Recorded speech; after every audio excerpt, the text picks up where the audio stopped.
Well, welcome to the Encore presentation of the Service Dog Secrets class that was a wild hit just a couple of days ago that I held, where I revealed the 3 secrets that the service dog industry uses to train dogs to be incredibly calm in incredibly distracting situations without having to always no them or to bribe them with food, and to get them to just be calm and well behaved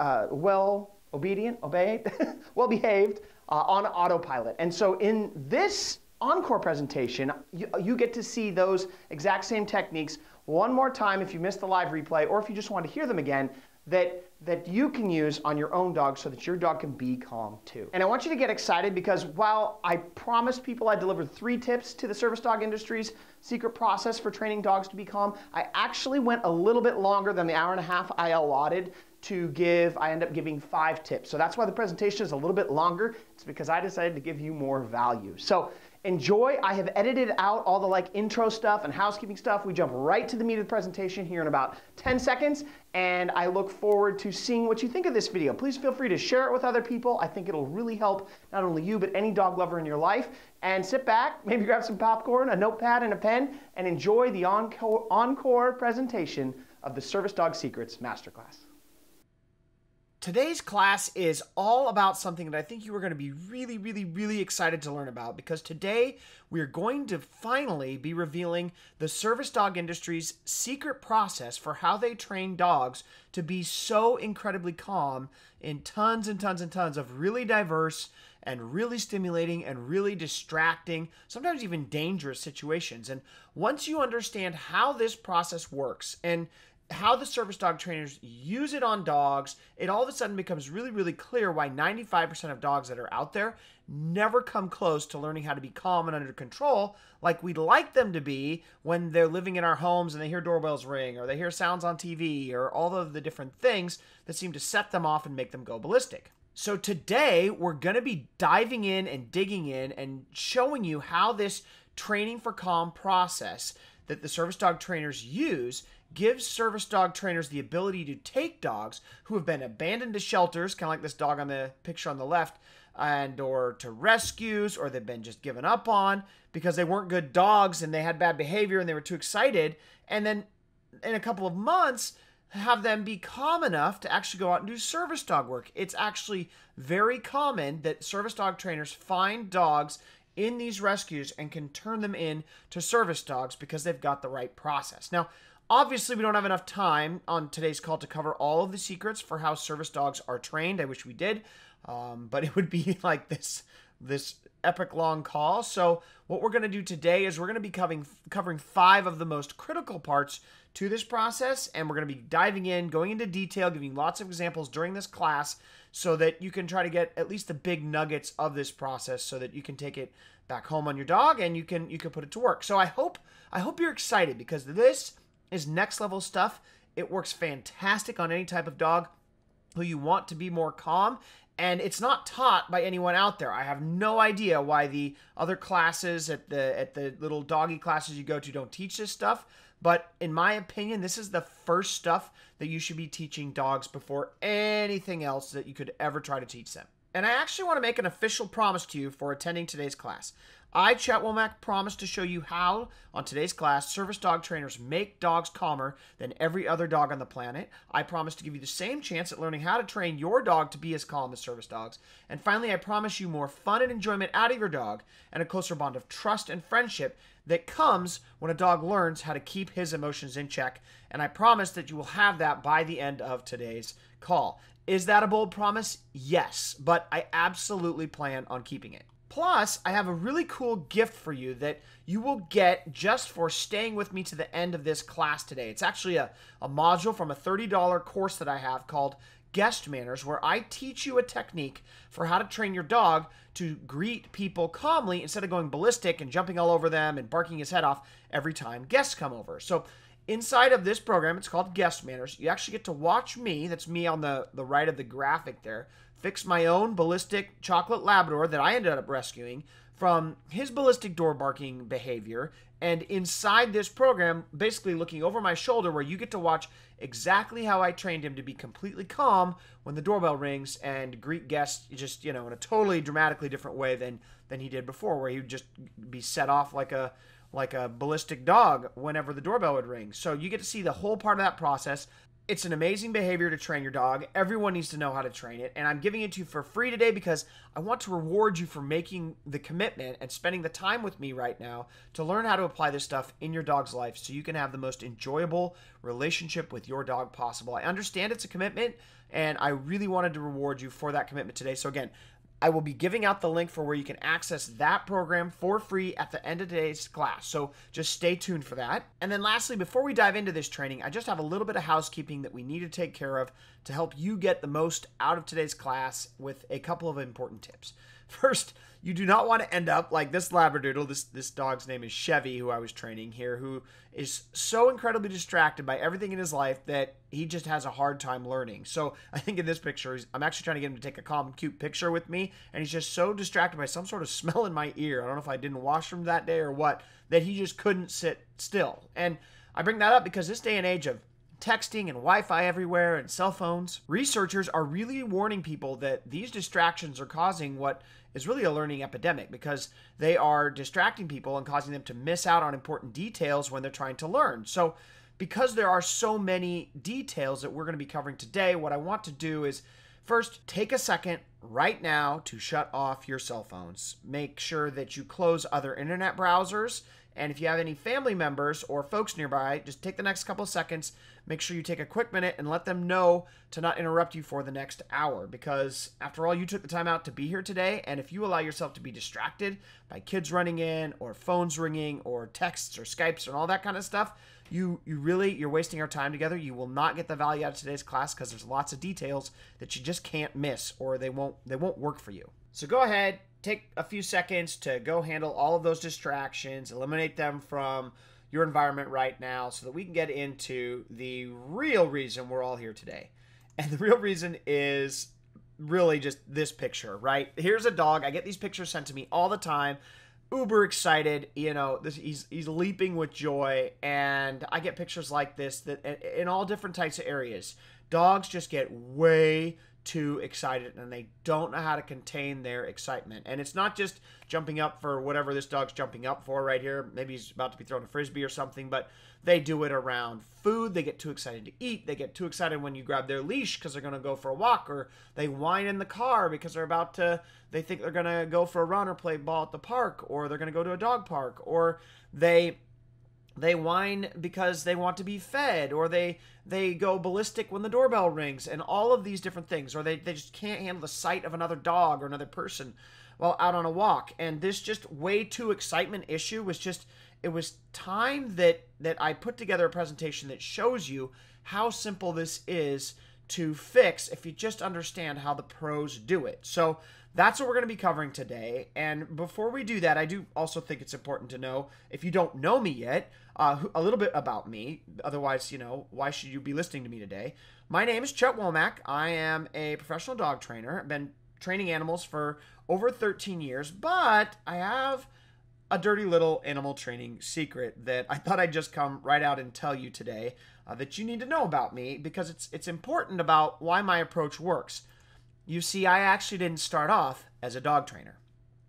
I actually got my start in animal training as a professional parrot trainer. And the reason I share that is because when you work with parrots are an undomesticated, basically wild animal who people have tried to get to behave themselves in a cage. And what happens when you try to work with these animals and you have them flying, they can fly away from you, they could be outdoors, they don't want you to touch them, they're a wild animal, they bite you because they're confined to their cage and they're scared. You have to end up developing a process. When you got an animal like a parrot, like this blue and gold macaw or some of these cockatoos here, they can literally crush your bone if they want to, and they have that kind of power. You have to develop a different training process for how to train with these animals when you don't have the ability to touch them. And I developed this process for training parrots to be amazingly calm and amazingly well-mannered and have their emotions in check without being able to put my hands on them, that I developed and turned into what I call a hands-off training philosophy. And this got really popular, and what happened is I decided to branch out and not only share how this was working with wild wild parrots, but I started to share how this was working to the dog training community a little bit over 10 years ago now. And when I did that, I was just totally shocked. I started to get asked to speak up on stages.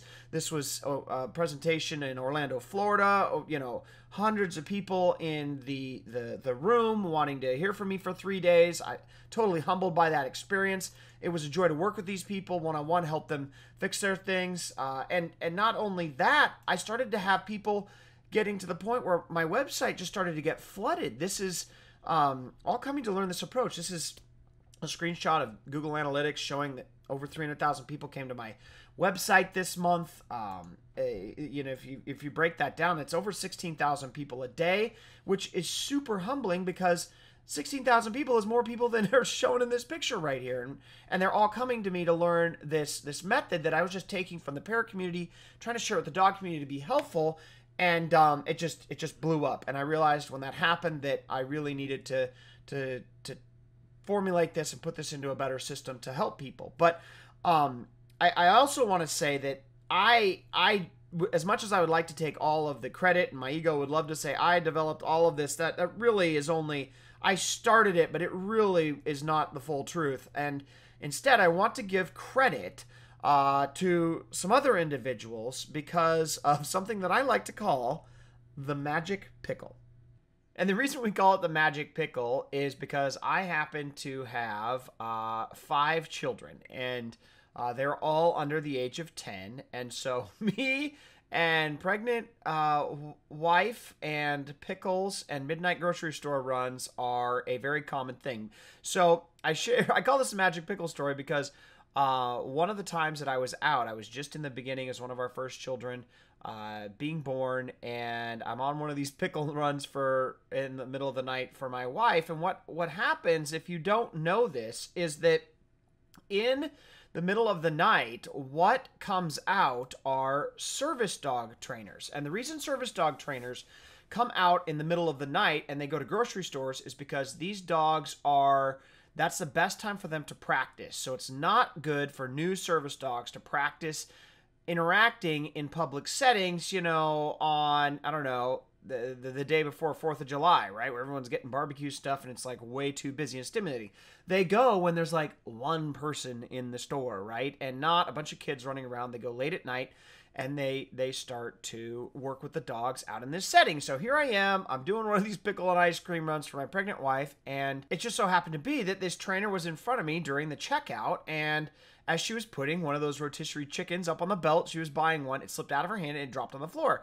And it breaks open, open right in front of the dog, and I'll never forget what happened next. Without the trainer giving one command at all, the dog takes this one quick glance at the chicken that just fell in front of it. Obviously, he kind of wanted it, but immediately he locked his eyes back on his trainer and essentially was asking for instructions of what was she or he, I forget what the dog's gender was supposed to do with this chicken that just fell in front of him. And I was like, oh my gosh, that is a behavior that I absolutely need to learn how to train. So I was coming from this hands-off approach in the bird world, and I was teaching the hands-off approach, but I hadn't yet met service dog work and learned about what they could do. And so I struck up a conversation with this gal. I was telling her that I was mostly a bird trainer. I was getting interested in working with dogs. I was asking her about her philosophy, and she just started to blow my mind with all of the different ways that they go about training service dogs how to be calm. And she explained how this process of the dog ignoring the food dropped in front of it was trained and what she was out there doing. And we just had this wonderful conversation about how my philosophy of hands off was a perfect marriage with the service dog world. And so I ended up making what I think is the best decision of my life. I decided to hire a service dog trainer. So I went out, I found a professional service dog trainer who was willing to work with me and teach me the service dog industry's secret process for training these dogs to be as calm as they are. And when I hired this gal, what she stressed to me was that there are really 5 different methods that you need to start to use on your dog if you want them to learn how to be as calm as a service dog. And whether you just need, in your personal life, one of these methods or you need all of them, it really depends on your dog and the types of things that make your dog lose his cool. But that's what we're going to cover in today's class, are these different methods. So as soon as I hire this trainer, the very first exercise she does is she hands me a video, very much like the one I'm about to play for you here, and she hits play, and just like you could start to see the words starting to say things, she says, okay, so tell me what this girl's saying.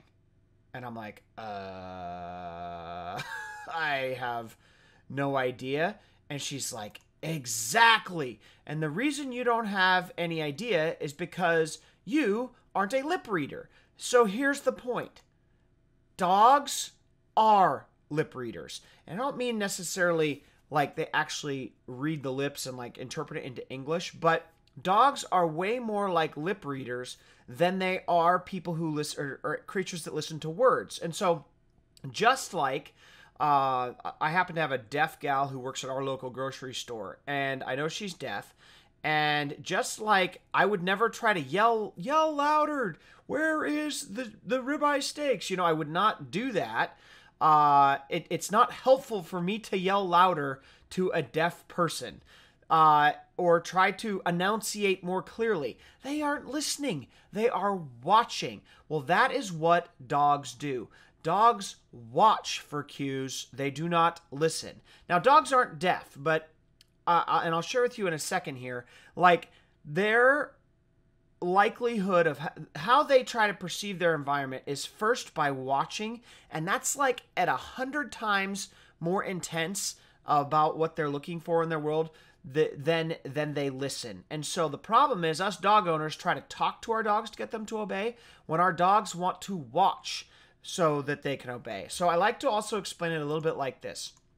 The dog, imagine you have, your dog's brain is like, works like a police scanner, okay? And what's happening is his brain is going out there and it's trying to pick up all of the different things that are going on different frequencies, okay? So you got all these different frequencies, and the strongest one are the things that he sees, okay? Another strong one is things that he smells. So he might, while he's on a walk, smell that a rabbit walked by there a minute ago, right? Those sorts of things. And see way down here on the strength of the signal that's coming in, auditory stuff is like the worst. So your dog's brain is working like this when he's going out and about in his regular life. He's got his scanner on looking for signals that he can interpret that tell him what to do, and his sight and sense smells are like picking up on things real hard, and his audible ones aren't. And yet we forget this fact, and we try to spend all of our time getting our dogs to listen to our commands instead of watching for our commands. So this is the total first mistake that the service dog trainer taught me about, and that we need to start to correct if we want to get through to our dogs in distracting situations. So what I want to now do is I want to give you a test. I want to give you a test that you can perform on your dog to see if your dog does indeed have this problem, like most dogs do, where he listens with his eyes instead of his ears. And I'll show you an example of what a dog who's listening with his eyes looks like compared to his ears here on my own dog, Tucker, where I shot a little video for you ahead of time. Let me go pull that up and play it for you here. So in this video, what I'm going to do is I'm going to give you a test that you can perform on your dog to see if he is in fact a visual listener instead of a auditory listener as far as obeying commands goes. Okay, so I've got Tucker here. We're going to give a command where he is not looking at me. Tucker, sit. Where he's not obeying it. Tucker, sit. See, he's not looking at me when I give that command and he can't listen. Tucker, sit.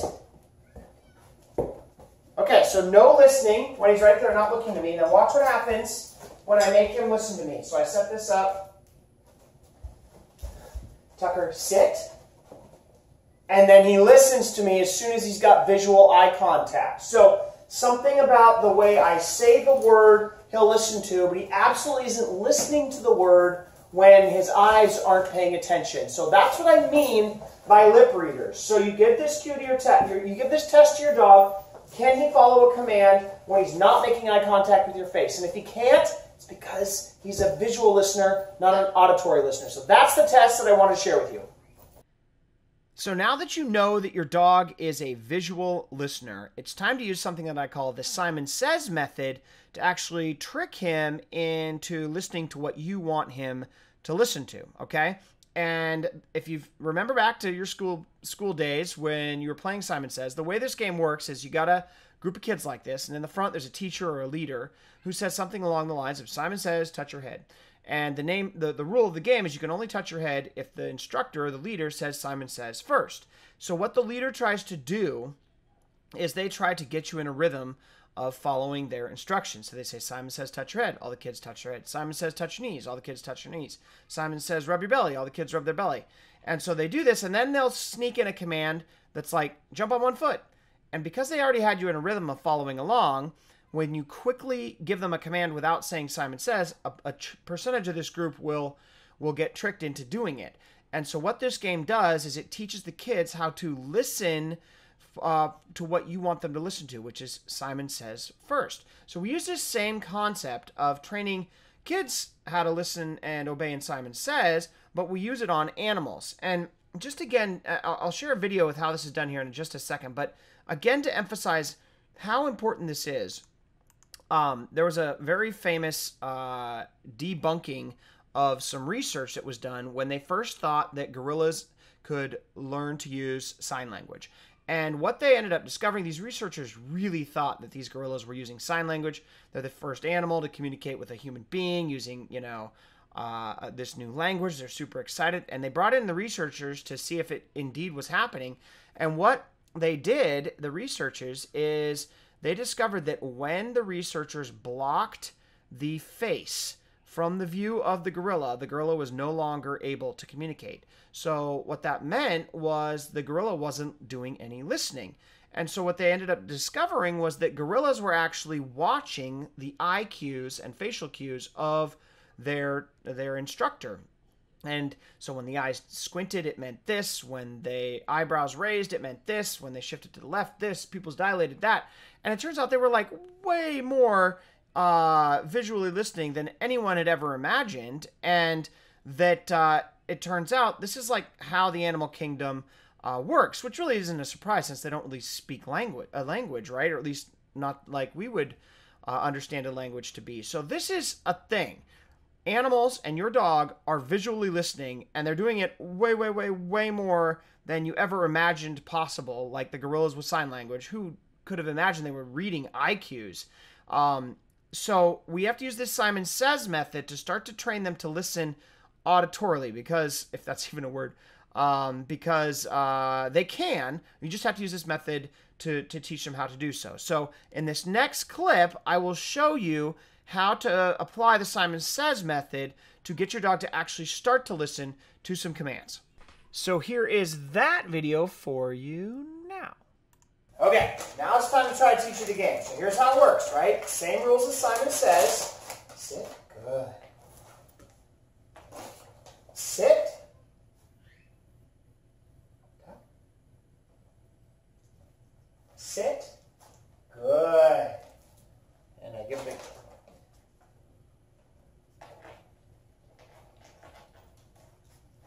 Sit. Good. Get him in a rhythm.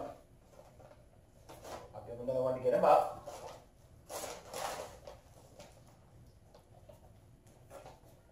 Tucker, sit. Good. Oops. I'm supposed to reward him off-site, so let's reward him over there. Then let's do this. Sit. Good. I turn my head. Did you see that? Tucker, sit. Good. Tucker, sit. Good. And then you do other funny things like this. Tucker, sit.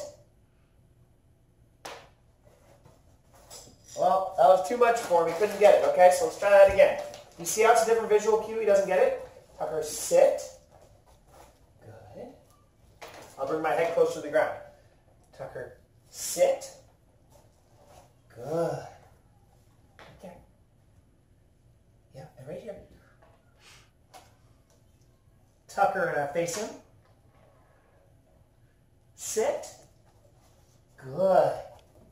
There you go. That's right. It's right there. Now let's go all the way to the ground. Tucker, sit. Good. So do you see how I had to, Simon said, I get him in a rhythm, and I slowly changed the cue to teach him what to pay attention to. It wasn't the looking at me, it's the listening of the words. It's a quick example, and I know it's just sit, but that's how you start to use the Simon Says method to get him to listen to what you want instead of watching for instructions. Good boy. How's your bacon? So there you have it. Hopefully that gives you an idea of how effective this method is for getting dogs to listen to instruction and stop watching for instruction. And that's secret number 1. So now let's move on to secret number 2. You actually really suck at speaking dog. And the best way that I like to remind you of this, so you can have some empathy for your dog, is have you ever been on one of those calls where, like, you've got to call in because your cell phone won't start, and so you've got to call them up manually or something else like that, and they've got this tech support thing outsourced to, like, some country that, let's just say, does not speak English well. And nothing against those people who live over there. They're doing their best, but they can be incredibly frustrating to listen to because they don't speak our language, and they get so many of the words wrong that it makes it impossible to actually have a conversation. And I don't know about you, but I've had to actually give up on these calls and say, sorry, I cannot understand you, and hang up, and I try to call again to find someone who speaks the language just a little bit better to solve my issue. Well, that's something that makes you really frustrated, right? And well, that's how your dog feels when you're trying to explain something. It's like, dude, I am not picking up what you're putting down, right? So that's like the first layer of this, is just realize, as frustrated as you've ever been on a call where you can't understand someone and they've taken your money and you can't get your issue solved because there's a language barrier, that causes frustration. And so that's the first thing that we have going on. But it actually gets worse than that, because that's just a language barrier. Sometimes what happens is you have cultural language barriers where saying one thing in one culture actually means a totally different thing in another culture. So I'll give you an example.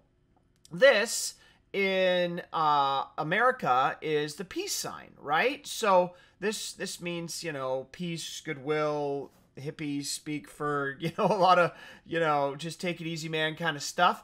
But in other cultures, even American-speaking cultures, this is the FU sign, okay? And I could go on, and I could find different signs from different cultures that all mean different things. But if two people are communicating for the first time and they don't know each other very well, and they are giving these mixed signals that mean one thing to the person giving the signal. This guy in the hat is giving one signal, but the person receiving it is receiving a totally different signal. Like, this guy might be trying to tell you to piss off, and the other guy thinks, oh, it means you want to hang out and have fun.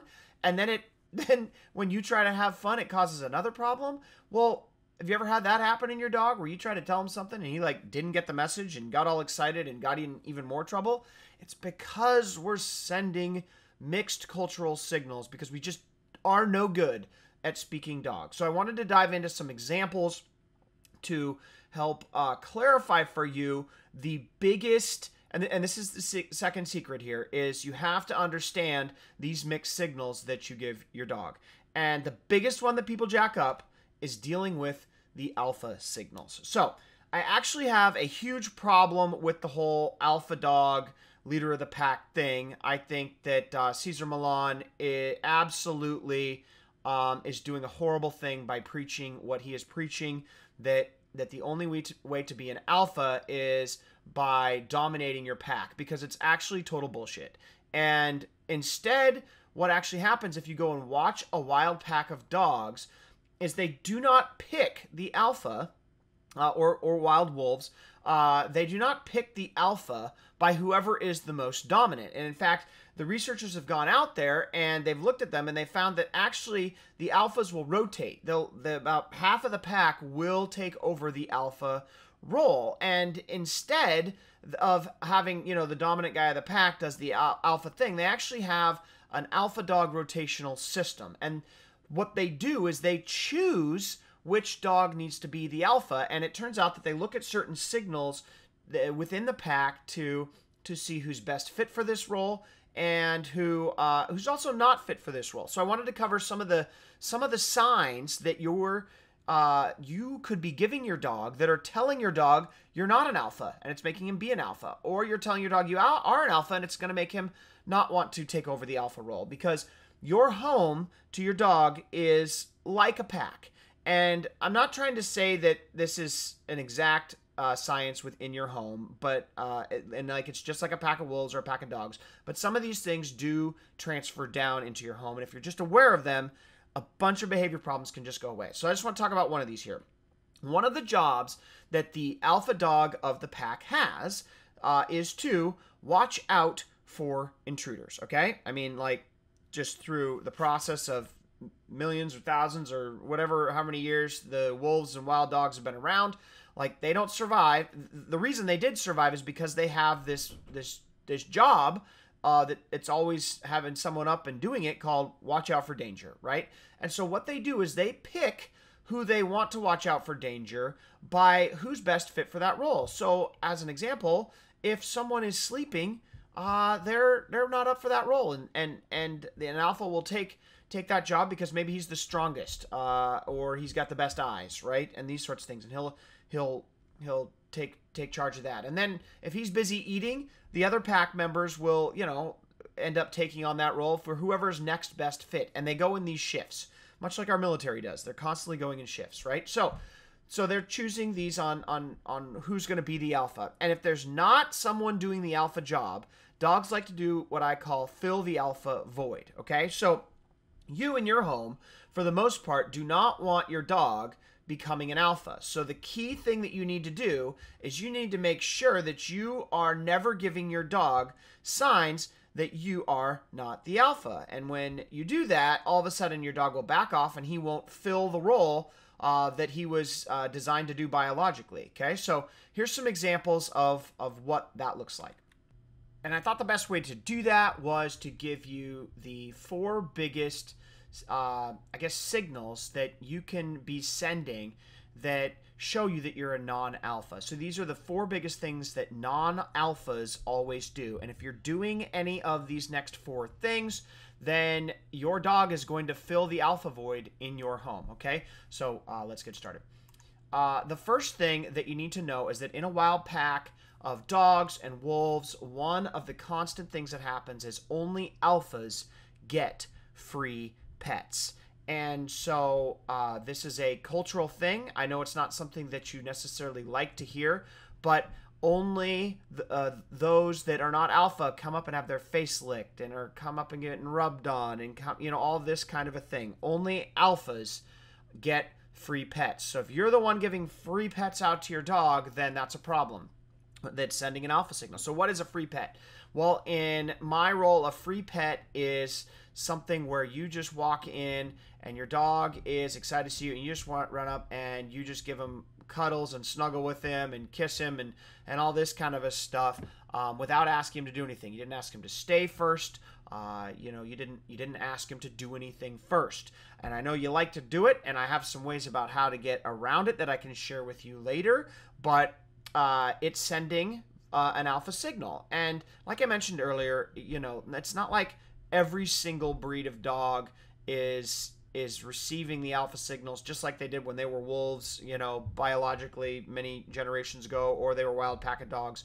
But about 30% of the time, you will find that there is a piece in their DNA that responds to this alpha stuff, and it can immediately make their alpha behaviors and territorialness, all those sorts of things, go down. So anyways, that's the first step. And one of the most important mistakes that I want to share with you on another reason why this is actually even worse than just free pets, is that not only are you sending, if you're over here giving free pets to your dog, a signal that you're not an alpha. Check out this study done by the, I think is the American Veterinarian Society did this study, and it was published. Let me pull it up here for you really quickly. It's actually published by Psychology Today. Here it is. And what they did is they went out and they're behavior experts, right? And so they know how to analyze dogs for signs of stress. And so as an example, the ears kind of going down is a sign of stress. Half moon eyes. See how the whites are going half moon because the lower half of the eyes goes lower. Head turned to avoid eye contact. You have, again, head turned to eye contact. You have a lip licking when it's happening, when they're being squeezed. Ears are down again over here. Submissive eye closure. These are all things that are signs of stress. And so what this researcher did, if you want to go over and check this out at Psychology Today, the article is titled, The Data Says Don't Hug the Dog. Let me see if I can find it in here. 82... Yeah, so the American Veterinarian Society of Animal Behavior recommended no hugging and kissing of dogs anytime or anywhere because 82% of the time, if I can find it, where is it in here?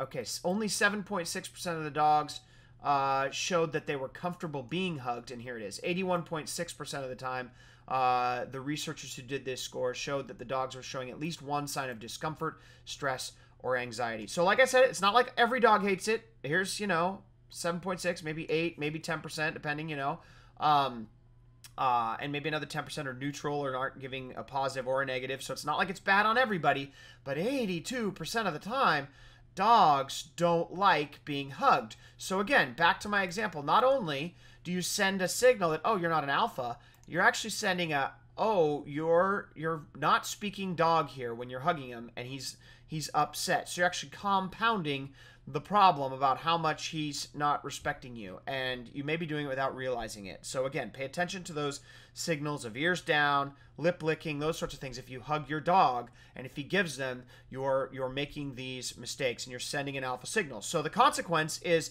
next time the doorbell rings, well, you ain't an alpha if you're doing this. And so someone needs to fill the alpha void to protect the house, and your dog's going to be more likely to fill the alpha void when you make this mistake.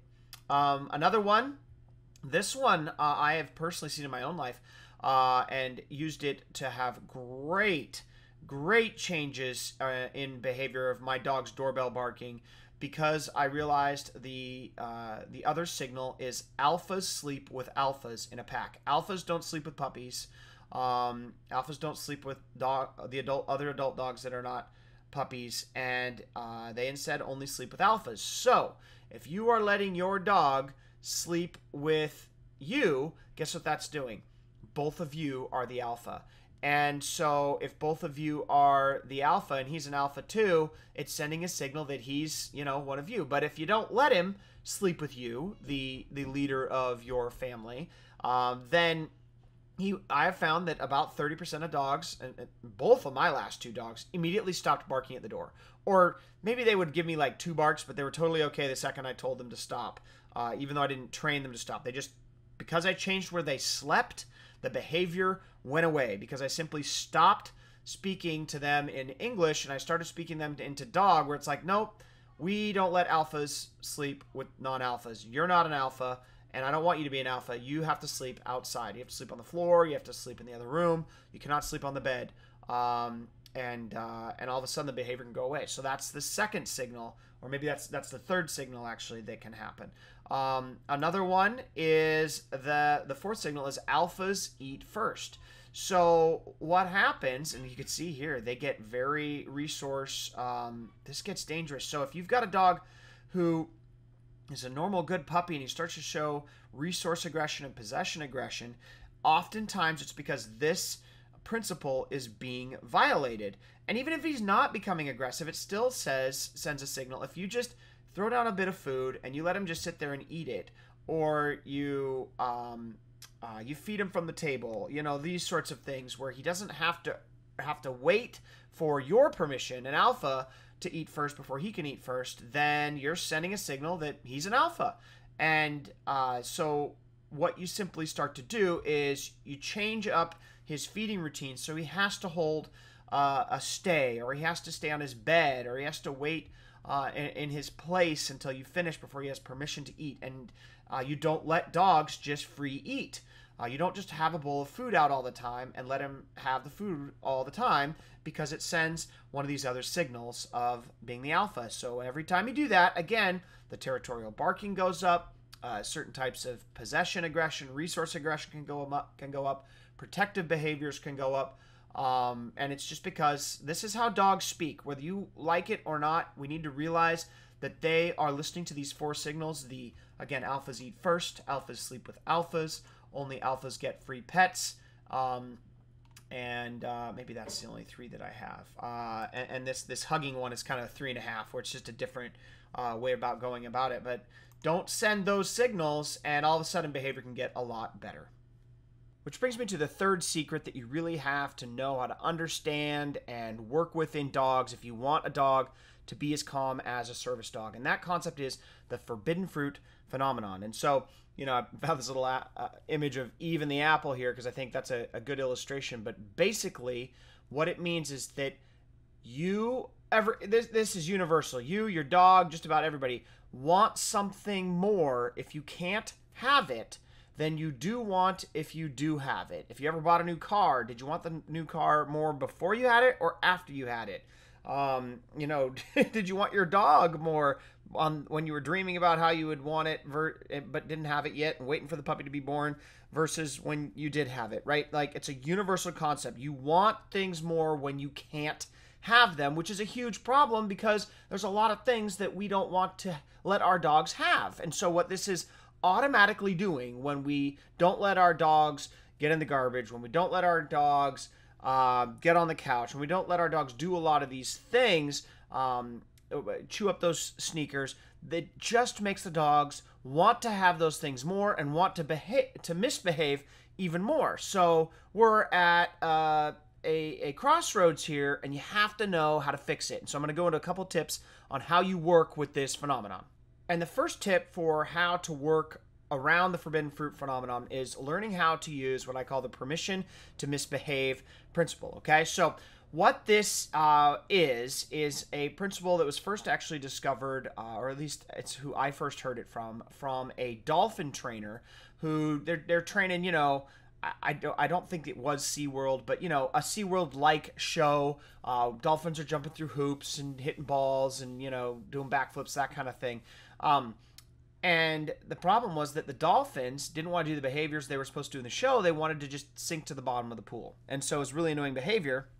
And they tried to block him from sinking with nets, and they tried all these different things, and it didn't work. And so what they decided to do was use this counterintuitive, really psychological trick that you can use on animals called permission to misbehave to get rid of the behavior, with the hope that what if we actually rewarded the animal for doing the bad behavior and let him actually do it every now and then, would he then want to misbehave as often? So they ran the experiment, and they started getting the animal, the dolphin, to sink to the bottom of the pool on cue, which is totally key, by the way. It has to be done on cue, and there's a correct way to teach a permission to misbehave behavior right and getting the cue right. It's critical, and you'll jack it up if you don't get it right. But when you do it right, and they would give the cue, the dolphin would sink to the bottom of the pool. They'd then give a reward, a fish, or whatever they were doing.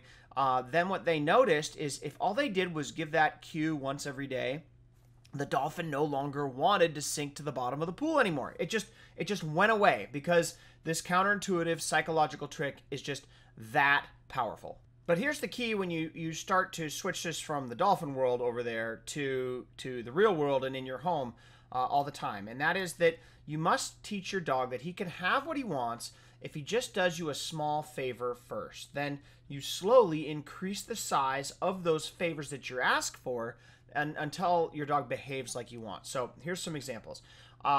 You can, if you got a dog that likes to go in the garbage, you can use the permission to misbehave where you actually cue him to go sniff the garbage. And so he's doing that small behavior to come sniff the garbage, and then what you give him is something even tastier than what's in the garbage when he does the behavior. And by cueing that, and sniffing the garbage, he starts to realize that he can actually have yummy stuff that he wants if he'll just go sniff it every now and then, instead of going in and diving for it. It's weird. It doesn't sound like it would work, but it totally works. You can use it on sleeping on the couch. You can use it on licking your feet. If you've got a dog who you hate licking your feet, you can put it on cue to happen every now and then, just not give the cue very often until the behavior goes away. You can use it on barking. And again, I just need to make sure you understand, though, you do have to get the cue right here, because if you don't get the cue right and teach your dog to truly bark on cue and then stop on cue with this permission to misbehave, these problems become even worse. And so, you do have to get that part right. And one of the things that you need to totally understand if you're going to get that part right is you have to basically understand, and sorry about my concepts, we definitely have covered more than 2 concepts here. I'm out of order here, but I hope I have covered everything, and we got more to cover, but I'm a little out of order. Sorry about that, or at least in my titles. You need to understand that dogs have ADHD. They basically all have ADHD if they're not well behaved. And maybe it's not clinical ADHD, but if you were to look up the definition of attention deficit hyperactivity disorder, then you look that up and it's like, well, can't pay attention for more than 3 seconds, is always hyperactive in lots of situations, that type of thing. Well, that describes most dogs, okay? So what I like to share with people is if you didn't know, I'm an ex-Division I college baseball player. I really love baseball, and my son is of the age where I've been coaching him up. And so I've been his Little League coach. And one of the challenges that happens, especially at the 8 and 9-year-old level, is, oh my gosh, do kids have ADHD at this level and have no ability, at least on that last team that I had, to focus. And so what I had to do, and how I was able to beat this and get my team to be awesome, is I had to design our practices so that the kids always had a job to do. There could be no downtime. There could be no waiting in line for your turn to have a ground ball hit to you, or waiting on the on-deck circle trying to wait for your turn to bat. That can't happen in Little League if you've got a team where half your kids have ADHD. It's no bueno.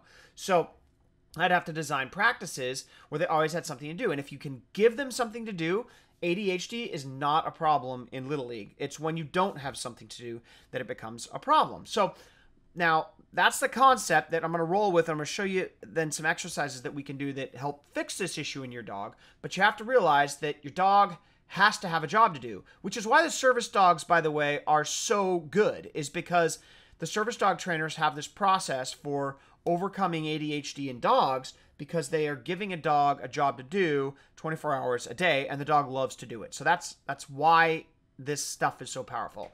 But a couple of things before I get into those techniques. The first thing is you need to understand that your dog has a few senses that are a lot better than yours, and that make things that aren't distracting to you incredibly distracting for your dog. So, like, for example, I've read research that dogs can smell anywhere from 20 times to 100 times better than you and I. They can, smell drugs in a kid's locker, and we can't, right? They smell a lot better than you do. And so that taints and changes the picture that the dog sees in his environment compared to what we see. So I thought these were kind of cute. We see this cute park, this pretty park that we're going to go down have a nice walk on.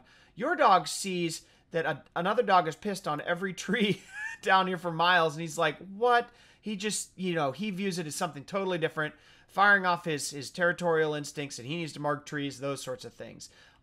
He looks at food different than maybe you or I do, and he just has a different way of looking at experiences in his life than you or I do. And the reason I bring this up is because of this.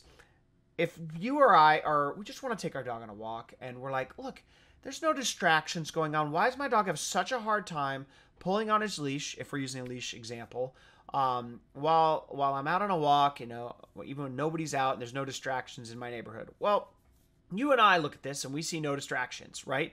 But when your dog has his senses that are, if we just took his sense of smell, and he's got other senses too, and realize that it's 20 times stronger, Well, we don't see this pretty house right here. Instead, we see something more like this. Sure, we see everything else that the dog sees, but the dog also saw the flit of a cat's tail running around here that turns on his prey drive. He smells burgers from 5 blocks down coming in on the wind, and maybe he hasn't eaten in a while, so he's a little extra hungry. He can smell that a raccoon passed by here 30 minutes ago, and he sees that he smells maybe a dog peed on this bush, and a territorial instinct goes off, and maybe he becomes a little more protective. You just get a lot of extra distractions when you have a walking through a neighborhood like this. Then you realize that there is. And so again, we have to, and our job is to then figure out how to give our dog jobs to do when they're running into these distractions, so that they don't go all ADHD on us and go hyper, and they can start to be obedient. But luckily for us, dogs' brains have a flaw, and this flaw is beautiful, and it is that they are one-track minded. And there's lots and lots of research out there about how one-track minded dogs are. And it's I'm going to show you in this clip that I think illustrates just perfectly what happens to a dog's brain. I want you to watch this clip and notice how the dog is he's a little hyperactive. He is greeting this is movie Up, and I call this the squirrel moment clip, but he's just happy. He ends up jumping on this owner. He doesn't have a job to do, whatever, and then something intense distracts him and kicks on his instincts, and watch how his mind goes blank. Speak. Hi there. Did that dog just say hi there? Oh, yes. Bruh! My name is Doug. I have just met you, and I love you. My master made me this collar. He is a good and smart master, and he made me this collar so that I may talk. Squirrel! So, once he sees a squirrel, the mind goes blank, right? So, I want you to realize that before, he didn't have a job to do, and then his instincts kicked on when he saw a squirrel, and his instincts give him jobs to do. His instincts are, I need to have prey drive, I need to, feed myself, and it's an instinct that he has a hard time overriding. And so, his instincts ended up turning on a job, a prey drive job, and because of that, his mind went blank. Well, turns out there are certain types of things we can train their dogs that will make their mind go blank to other things. So we call these incompatible behaviors. And what an incompatible behavior is a behavior that when you train your dog to do it, they cannot possibly do another type of bad behavior while they are doing the incompatible behavior. So an example would be if you were walking down a sidewalk with your dog, he's on a leash, and normally he's reactive to other dogs, and he goes and starts pulling, barking, lunging at another dog that he sees on this walk.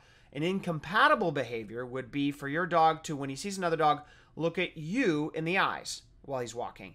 He cannot possibly look you in the eyes while pulling away. Those two behaviors can't possibly coexist in the same moment, and so they become incompatible. And there's a way to train them so that when you train the incompatible behavior, like look at me when you see another dog, it makes their minds go blank to the other dog, just like the dog in the Up movie's brain went blank when he saw the squirrel. So they're super powerful. So here's another example of this where I first heard of this, where hopefully this will help you kind of understand just how cool this is. So because these work with fears, they work with anxieties, they work with just overexcitement, lots of things. So I first learned about this technique with the story about this horse owner who had this horse who was not wanting to go into the trailer. Like it was throwing a fit going into the trailer, and it had, I don't know, anxiety or fear about the trailer, whatever. So these owners hired a professional horse trainer to come in and fix the problem. And it turns out that the trainer did nothing at all with the trailer. Instead, she went out in the back 40, like in those trees back there in this image, and what she did is she stood 10 feet in front of a tree where the horse had to walk 10 feet forward past 2 trees that were about the same width as the horse trailer here, and then touch his nose onto a tree that was 10 feet in the front and be paused in between the 2 trees, okay?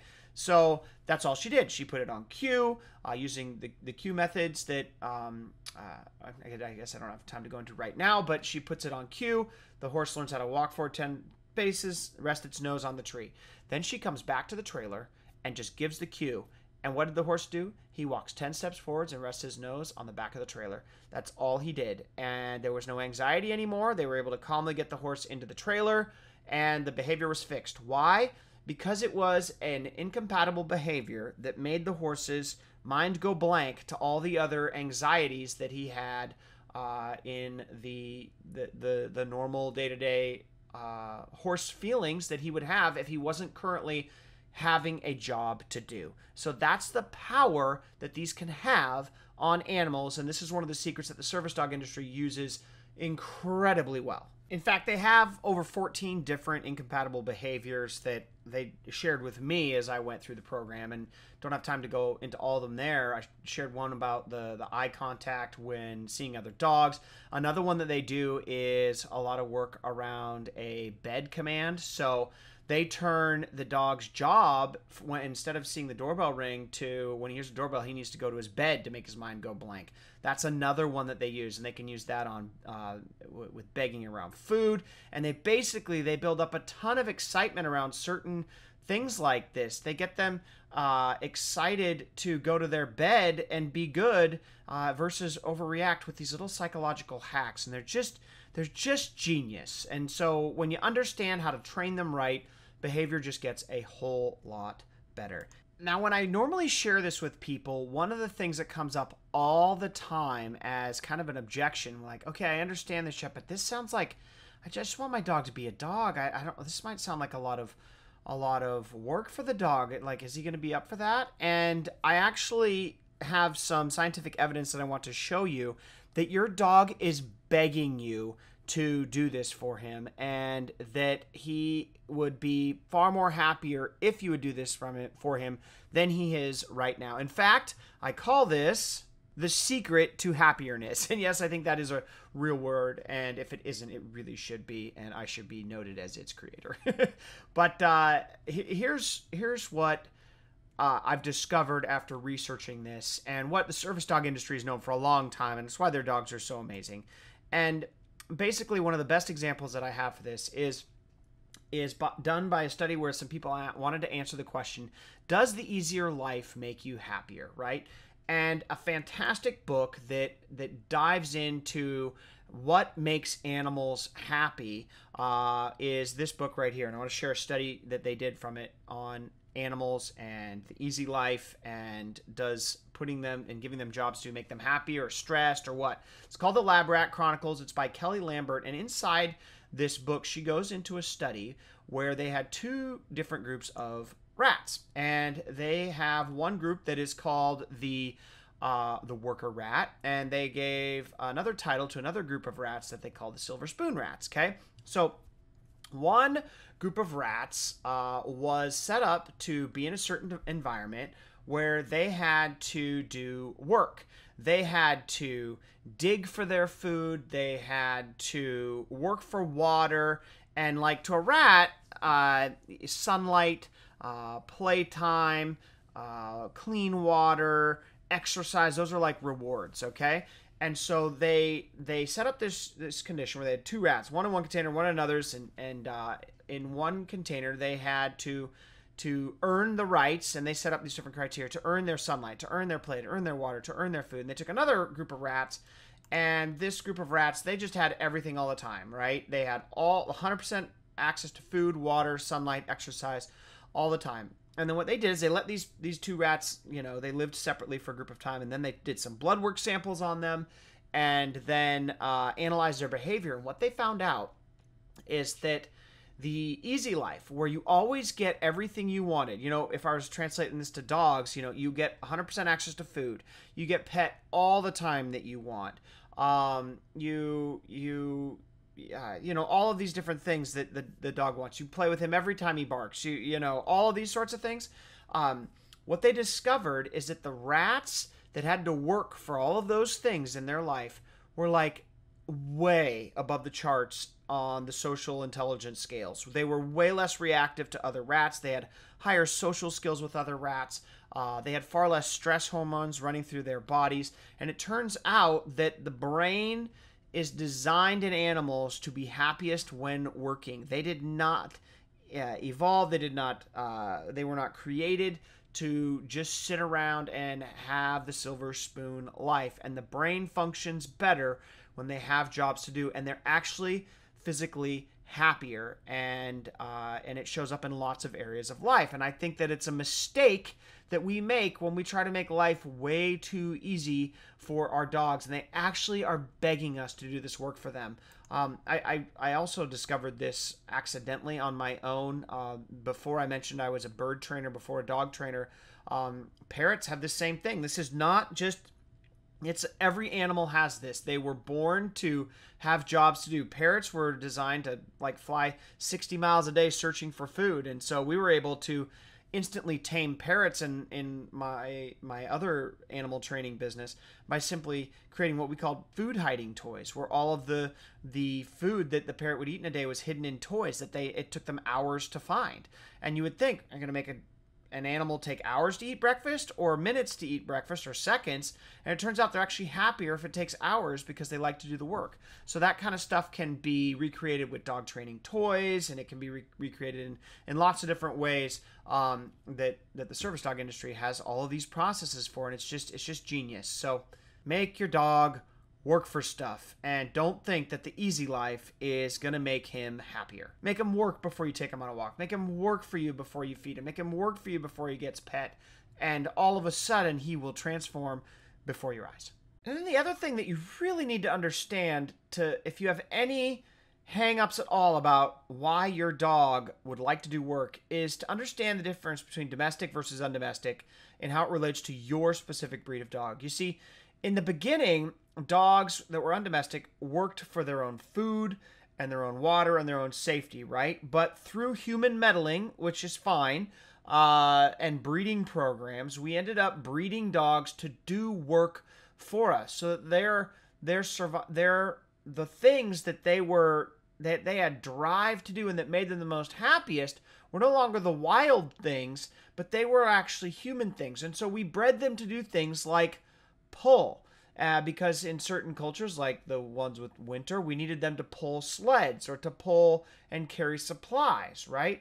Or we bred them to go retrieve things that us humans couldn't go out and retrieve. So we bred them to hunt, or we bred them to protect, and all these sorts of things. And so what happens is over the years, we have actually messed with the DNA enough so that the dogs actually, in most of our homes, were bred to do work, and so they have an innate desire to work for humans. That, especially if you own one of the major breeds, labs, retrievers, shepherds, these sorts of things, pointers, they were, and lots of others, but they were bred to do work. And if you are not giving them a job to do, they end up being like those lab rats and unsatisfied. They love to do what they were bred to do. So remember that. Dogs love to do what they were bred to do, and if you don't let them do it, they will not be happy dogs. So, now that we know these things, I want to share with you what it looks like when you start to train this stuff on your dog. So, I'm about to share with you a couple of videos that are going to show you how amazing this stuff can work on your dog. But the first thing I want you to know is that armed with this kind of knowledge, what the service dog trainer suggested I do first when I first hired her was, she said, pick your dog's strongest trigger in his life, that thing that sets him off and makes him go ballistic. So it's different for all different kinds of dogs, right? For some dogs it's you, for some dogs it's food, for some dogs it's the doorbell, for some dogs it's cats, for some dogs it sounds on TV.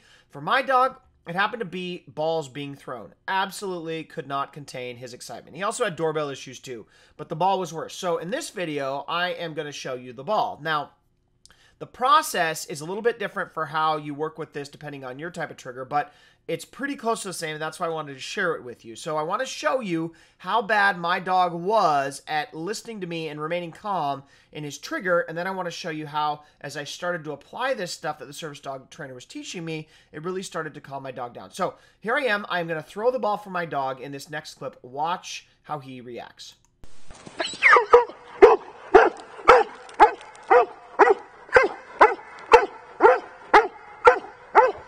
Quiet.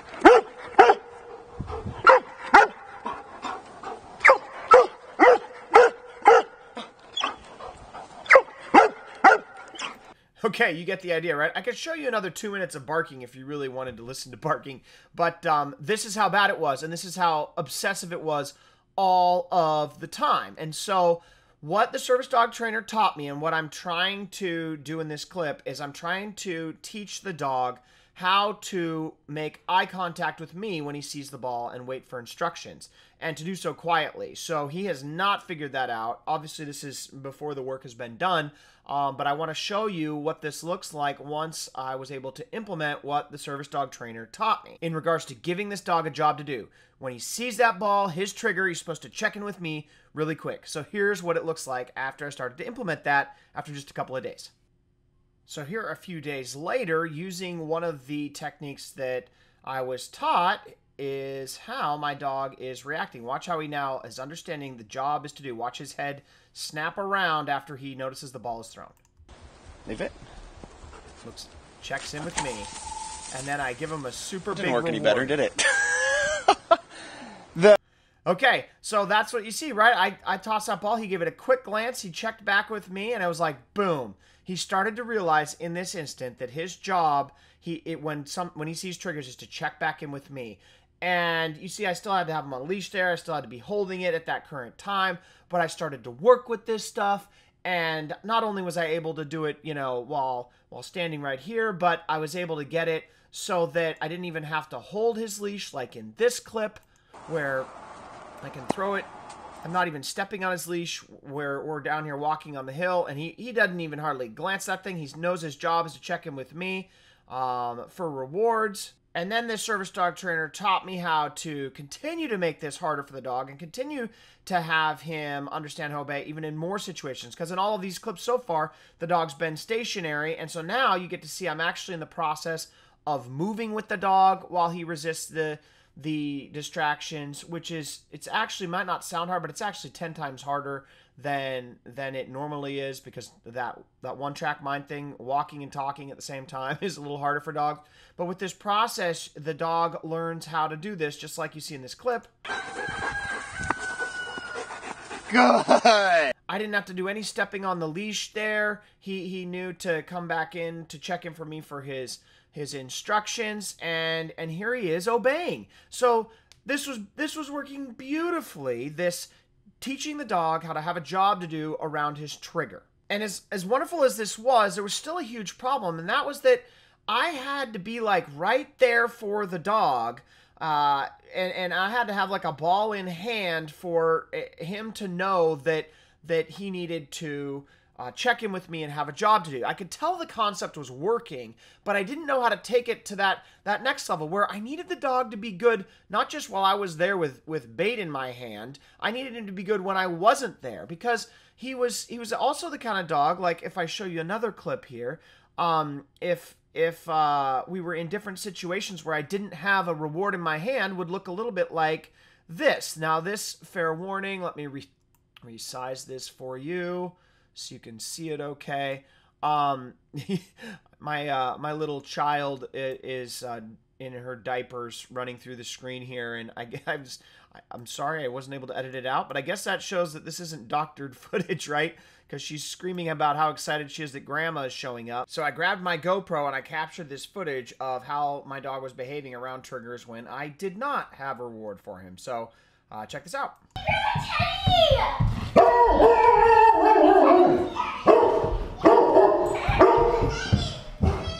So there he is. The dog wasn't looking to me for instructions. That's my mom there. Obviously, it's the first time the kids wouldn't have been that excited, so she shows up, and that's what happens. He's just super reactive when there was no reward there. And so I was frustrated by this, so I went to the service dog trainer. I'm like, what do I do about this? Can you help me fix this issue? I need the dog to behave when I don't have a reward right there for him. I need him to behave not only when he's being bribed, but all of the time. So when I brought up this issue to the service dog trainer, I'm like, hey, I'm looking at service dogs out in the world, and I don't see you guys giving treats to these dogs at the grocery store all the time. And they seem to be behaving perfectly without any, offers of bribes or rewards to get them to behave. What am I missing here? What do I need to do to get my dog to behave when I don't have treats right on me and behave all the time? She said, This is a very common mistake, and it's really something that she calls the habit gap. And the habit gap is like, it's best explained, she said, by a toothbrushing example. So it's one thing, if you're a parent, or if you've ever been a parent, to get your kids to brush your teeth. If you're right there, you ride their butt, and it's like, nope, you need to go brush your teeth. You can't brush your teeth, and you can't go, I don't know, play video games till you brush your teeth, or whatever. You make them brush their teeth, and they whine a little bit about it, but you can make them do it, right? And maybe you're even good about it and consistent enough, and they don't even do any whining, right? They'll just go brush their teeth. But getting them to brush their teeth in that scenario versus getting them to brush their teeth where, let's say, I've got 4 kids, actually 5, and sorry, we just keep having them. I lose count all the time. Let's say I take my wife out on a date and we have a babysitter coming over, and that babysitter does not remind my kids to brush their teeth. Well, it's one thing to have my kids brushing their teeth when I'm the one there, riding them to make them brush it, versus if the babysitter's there. Let's say the babysitter's just watching TV, she's being lazy, and she doesn't remind the kids to brush their teeth, yet my kids still brush their teeth in that scenario. Well, that's a gap, and the gap that the service dog trainer says, it calls it, is that's the habit gap. It's the difference between obedience and good habits, and that is the gap that the service dog industry teaches, and they have a process for how to do this. And it works a lot like the string finger approach, where we often, like this string tied to the finger here, will add visual cues to our own environments to remind us to do things. Like if I've got a phone call, I'm really bad at remembering if I've got to make a phone call. I will make sure I put a note where I know I will be. So I'll actually put a Post-it note on my chair so that when I know I have to make a phone call in the morning, I know that I cannot physically sit down at my office and forget the call without having the reminder of sitting on the Post-it note. That is the type of thing that this works. And there's this process for how you can add these visual reminders for when dogs should check in because they have a job to do throughout their entire life. Their day-to-day life, and it's how you bridge this habit gap and get dogs to go from just obeying you when you have rewards to constantly checking back in with you because they're constantly being reminded. And this is a really cool approach. And when she shared it with me, I was able to take the dog that was barking at the door, Grandma, and I started to turn it into looking like this. This is footage where you can see I'm starting to use this string finger approach, and I don't have any treats in my hand. I don't end up rewarding this dog. And watch how the dog, he's not quite perfect yet, but watch how much different he is now when I have my son ring the doorbell.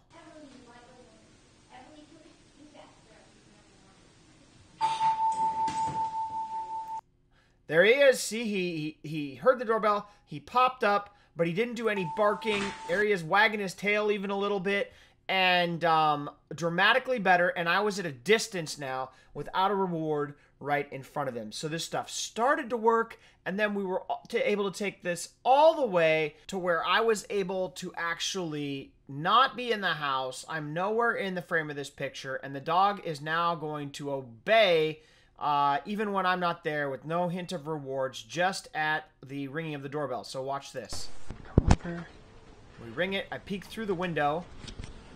I ring the doorbell, and I kind of got murky windows, but you can see the dog ran all the way to his bed, and I'm not even in the house anymore. So that's how powerful this stuff is. I have no rewards on me. I have phased those out. The dog is now having visual reminders attached to different things that used to be his triggers in his life, and now he's obeying when he sees them instead of he's barking his head off like before. And this just transformed Griffin in all the ways possible. And we then went on to use this with walking at the park, not being reactive to other people. You can use this stuff on not reacting to other dogs. You can use this stuff to overcome cat chasing, rabbit chasing, deer chasing, to stay off furniture, to be less excited when kids are playing. It's just on and on and on. So he's a perfectly well-behaved dog that's just like the service dogs, because use the same approach that the service dog industry uses, and it's just so wonderful what happens when you put it to use. So seeing these amazing transformational results with my own dog, I was like, okay, now I know I can do it. Let's see if I can teach this stuff to other people and if it will work on more dogs than just mine. So I started to share it with people, and I wanted to share the results that started to come in when I started to share this with other people, because in just a matter of a few weeks, we started to really see some incredible transformation. So here's an example. I took the screen cap from one of the areas where I was helping people, where this guy used to have a dog who would react incredibly bad to other dogs on walks, but now, after working with him for a few weeks, hasn't overreacted on a walk in a couple of weeks now, and hasn't tried to go after a small dog at all lately. So that was awesome. Some of the other comments that came in via email were, like from Lisa here, the dog is much calmer now when people come over, and will now come out to see most people instead of hiding, much less barking too. So we were able to fix her fear issue. Bridget writes in that she has a calmer dog who's now capable of waiting and watching me for signals. You know, that service dog thing. Timothy Schmidt writes in saying, my dog learned to listen to my commands and heals great now. When she's going crazy, I can make her heel and she calms down right away. So he finally has a tool. And, you know, all these things started to come in where we were fixing puppies to get the puppies to finally be patient, etc. And then this one really takes the cake. So this picture real quick kind of shows the scenario that this next gal, Claudia, writes in, where she lives in Cyprus, where there's a bunch of wild dogs that run around. I don't know if you've ever lived in an area or vacationed to an area like that, but a lot of dogs running around, which poses a problem when she's going on walks, because strange wild dogs will come up to her dog reactive dog. And so what she writes in, which is really cool, is that after going through some training, she says, a few weeks ago, a huge dog came running towards us, showing rather aggressive behavior. But because of your course, instead of her dog freaking out like she used to in these scenarios, she was able to put her in a sit position behind her while she blocked her from the big dog until the owner came running to collect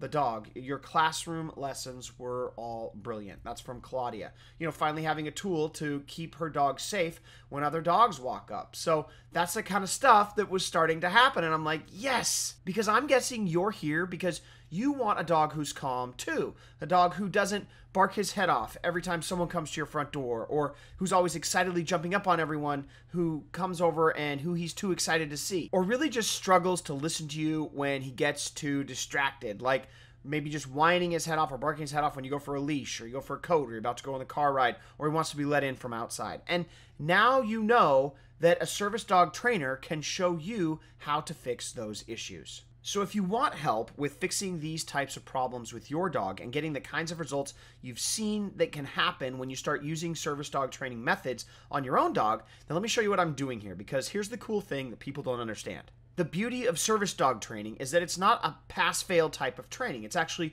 cumulative. So you don't actually have to go through the entire process of training a professional service dog like the service dog trainers do in order to get the benefits of having a dog who's just as calm. Like, take being reactive to other dogs, for example. Even if you never get your dog to pass the service dog's test that they go through for being calm off leash around other dogs, which is a test they have to pass, if you've got a dog who's barking his head off at other dogs who walk by, wouldn't you be okay if you never got the dog to the point where you could take his leash off, but at least he would stay calm while on his leash around other dogs, like this right here? Or what if you didn't quite go through the entire process of training service dogs to turn their heads away from an attacking dog who was going to inflict pain, but you did enough of the training so that if a small child accidentally maybe stepped on your dog's tail, he would at least not nip that child in that circumstance? Or what if you didn't quite find the time or have the commitment to go through the whole process of how service dog trainers are trained greeting routines, where when the doorbell rings and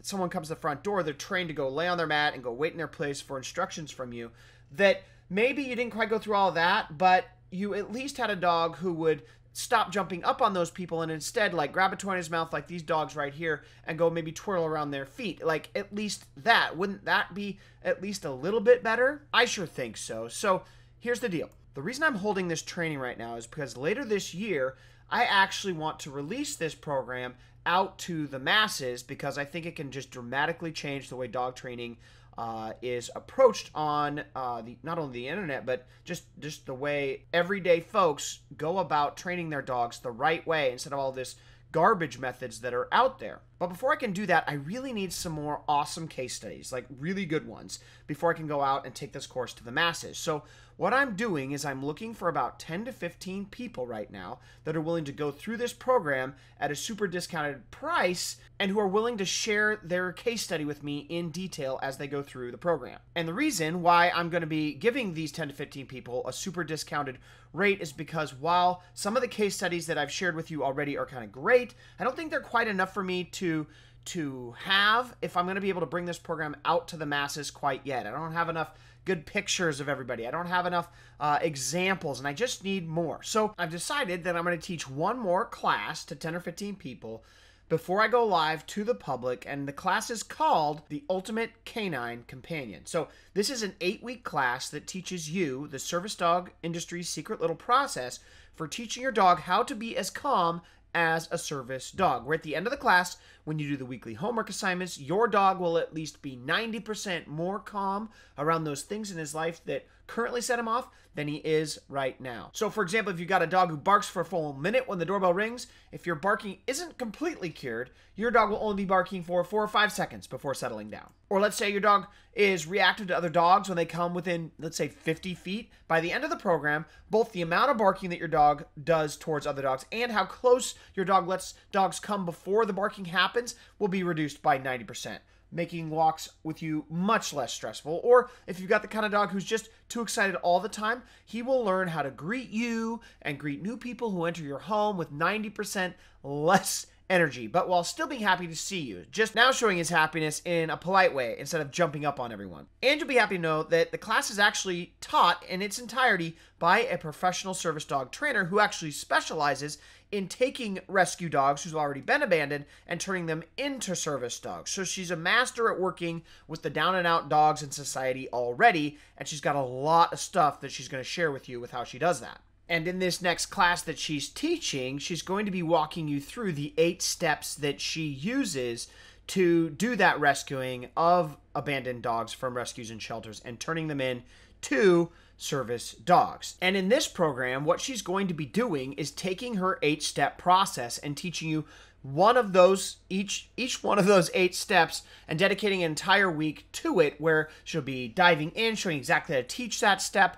and then working with you to help you overcome it. And so here are those 8 steps, so you get an idea about what you'll be learning inside this program in each of the modules. So step 1 and module 1 is all about the processes that I've talked to you about already, where we train the dog to focus on you so that he stops going deaf to you and your commands every time something distracting comes into his life, and instead turns to focus on you for instructions when those things start to distract him in his world, so he will follow you as a leader. And we have a process for this that we call the doggy Zen technique that makes this perfect for training your dog how to learn how to do. This helps overcome your dog's problem with not listening well and instead focus him to use his eyes to listen so that you guys are on the same page. It takes your dog's attention span from being short, like that 3-second ADHD thing where he's not willing to pay attention to you for hardly long at all, and gets you to focus on you for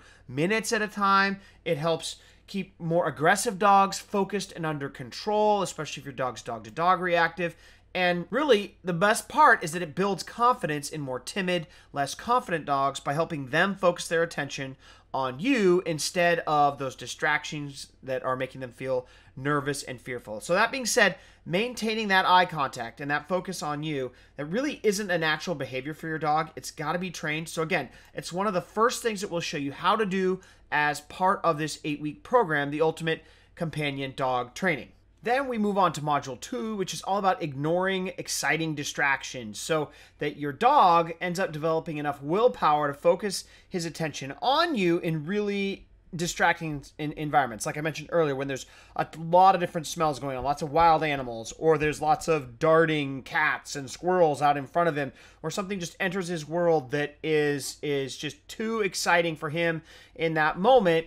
And we teach you how to get your dog to ignore those fun distractions so that you can, go and have a nice walk, or you can have a quiet greeting of people who come over. And we use the boiled frog method to get this done. We'll teach you about that, but there's a process that we call the boiled frog method where Just like if you've ever heard the story about how to boil a frog is 1 degree at a time. If you throw a frog into a boiling pot of water, it'll jump out, but we need to be able to go through a approach where if you throw the frog in the water and you turn up the degree 1 degree at a time, the frog won't end up jumping out of the water because it ends up, that's how you get it to happen. And so we use an approach like that and a methodology for how we slightly make situations more and more distracting in a progression so that your dog learns how to handle them and become bomb-proof, so that he's not lunging at other dogs while on leash, the doorbell reacting is not happening, he's not chasing cats, and all of that kind of stuff. And we work on this in the second week so that your dog has that level of focus where he's truly looking to you for instruction and leadership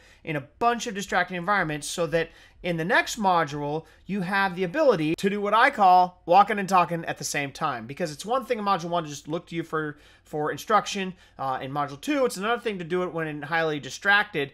But then walking and talking at the same time is like, know how to still maintain a heel and look to you while in a heel during distracting environments. It's how to actually turn distractions into obedience commands where the dog will still obey and look at you in the whole time. So it starts to really develop here in week 3. Because what people don't understand is the ability to obey while moving around and in and amongst distractions is a totally more advanced skill than being able to handle distractions while on a leash or and confined to, or while tied up, or while in a crate. It's just different. And so we add movement here to the obedience and the handling of distractions. And this is that first step that you need to go through if you want to have a dog who still listens to you when off of his leash. So this is where we really start to cement this habit in your dog. And to do this, we use the check-in method that gives your dog that habit and builds into him of always checking in with you regularly for direction. Even if he's playing with another dog, even while he's swimming out in the water, even if he's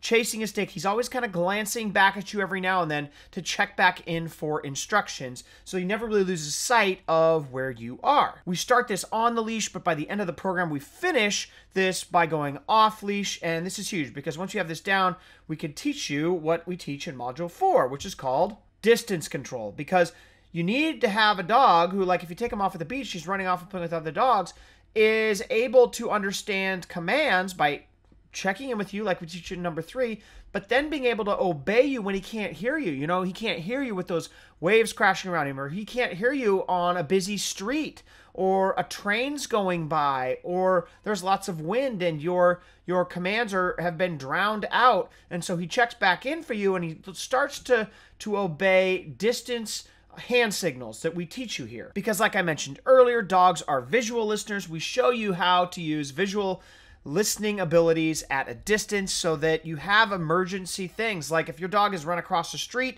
and he sees you, he's excited, he's starting to run back to you, and he doesn't notice this car that he's going to run into if he runs out in front of that street, you can give emergency down commands so that he doesn't run out and get hit by that car and he ends up staying safe. And we do this all in a fun way. It's rewarding. It doesn't use punishment, and it gives you the ability to have your dog come to you with hand signals. If it's too loud, he can't hear you. He'll watch you off leash when he's playing with other dogs and can't hear your voice and still be like, know how to leave that other dog alone, or know how to go in a downstay while a dune buggy runs by if you're out, you know, driving some four-wheelers or whatever. And you learn in this week how to develop a new set of rewards that you've never had at your disposal before that are 10 times more powerful than food and treats, so that you really start to get obedience when you don't have treats on you and even when your dog is at a distance. And once you teach this, you are just 10 times closer to having a dog who is always calm because he always knows what's expected of him. Which then brings us into a really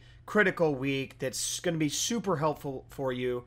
That's called the Module 5, where we teach you the freeze command. So I picked this picture right here of this hunting dog because I wanted to remind you that what this dog is currently doing is he's doing a version of the freeze command. He's pointing. And so if you're new to bird dog training, what happens is they have this way of training dogs when they see something that they get very excited about, like in this case, it's a bird that's hiding in the grass, they do this point, and it's this certain type of freeze command. Well, it turns out that this ends up being incredibly helpful in a ton of different situations, like I'll mention here.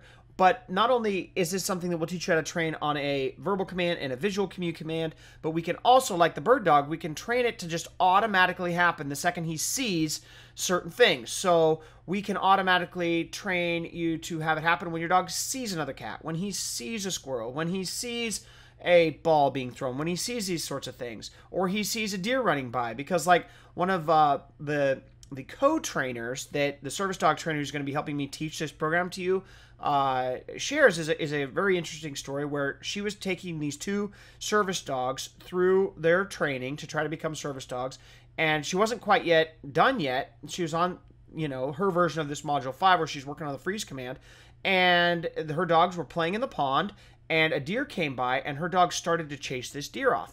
But because that these dogs knew the freeze command and were going through that process, they were halfway into the woods, they were able to give the freeze command, and the dogs mid-chase stopped chasing the deer, where there are hundreds and hundreds of stories, if you were to go over the internet, where people lose their dogs for hours when they chase deer off into the woods, and some dogs never come back. I personally had this happen where I had a friend come over, and my dog was with their dogs, and they took off before I knew what I was doing, before I knew any of this service dog training stuff. My dog went off with those other dogs, and only those 2 other dogs came back. My dog never came back. I lost her forever, and that's something that could have been avoided, and it can be avoided for you. Whether this is you've got a dog who likes to dart out the door and run down the street and you need to give a freeze command, or likes to chase cars, or likes to chase cats, whatever. This is the kind of stuff that you can start to do. And not only, again, have it on your voice, but you can train it to happen automatically. So when your dog sees these things that have him just go off and normally want to just lose emotional control, he now has the self-control to turn back and focus on you and freeze, or to focus on his thing that's exciting in a freeze, so you have the time to come and address the situation. Then once we have how to handle a freeze command with exciting things and fun things down, we move on to some of the more intense situations where we start to teach you in Module 6 what we call the stand down command. So it's a version of the freeze, but this is when your dog's threatened. So if you've ever been in a situation where you are walking your dog and all of a sudden suddenly an aggressive dog comes out of nowhere running at you, and you want to know how do you prevent your dog from being attacked, or you prevent your dog from escalating a fight and you need to stop it. You're supposed to drop the leash and have them work it out. Or what if you're on a busy road and you don't want to drop your leash and there's a big size difference between the dogs, or your dog's timid, or maybe your dog's like, you're afraid your dog could kill the other dog because it's little, and you don't trust your dog's behavior yet. Well, how do you control this situation? How do you keep your dog safe? How do you make that other dog go away? Well, one thing that you have to train, and what the service dog trainers do, and the only way the service dog trainers can get these dogs to pass their test, is they have to be able to handle other threatening dogs. And so I shared this story earlier about how one of my students was able to train this part of the service dog process to her dog, and it was able to allow her to de-escalate a fight that was going to happen over in Cyprus, where an off-leash dog was coming up to attack her dog. It turns the other cheek. That's what this is. We use the turn the other cheek method to get the dogs to de-escalate from a fight, and that really helps aggressive dogs who are approaching your dog to not escalate and become dangerous, because when your dog knows how to just turn the other cheek. Now, you got to be there to help protect your dog, but if you can first turn your dog to turn his cheek, and you can come in and control the situation, then all of a sudden you have tools for how to get your dog to not be dangerous. And this works not only with aggressive dogs, but if your dog is ever hurt. So this works with things like if your dog's tail's ever stepped on, if your dog's ever physically, he gets pinched in a door, or these sorts of things, something drops on him. It controls their aggressive reactions and teaches them to keep those aggressive reactions in check and to show their emotions in a different way. So critically important. This stops dog fights. It also, by the way, it stops lawsuits. It stops a lot of heartache when somebody gets injured, like a child who just stepped on the dog's tail. It stops a lot of stuff that you just have to be able to. You don't have to, but it'll bring so much more peace to your world, whether you're on walks or in homes or around strangers, or if you're around people who have bad dogs, because let's face it, there are a lot of them. And again, when you train this stuff, it makes it possible to always maintain control, because your dog is just focusing on you and he's doing what he's supposed to do, like the service dogs do. And the beauty of this level of focus and de-escalating type of habits is that your dog, even in the worst case scenario, is striving to please you. And this is where it really starts to become that service dog look and feel that maybe you've always wanted your dog to have when you see them out and about in the world.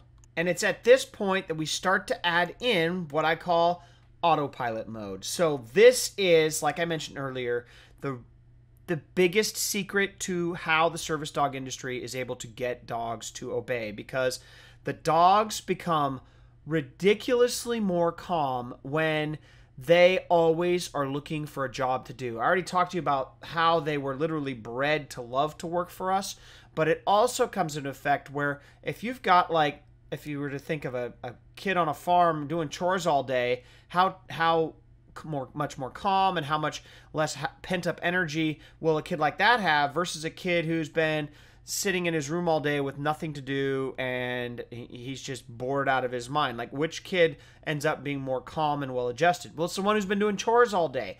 And because dogs love to do it, it's this perfect marriage. And I shared this picture here in this slide because these dogs, as you can see, this is a service dog who has been trained. Every time he comes to this door with this owner in the wheelchair, he doesn't have to be told. He just goes up, he grabs the rope, and he pulls the door open.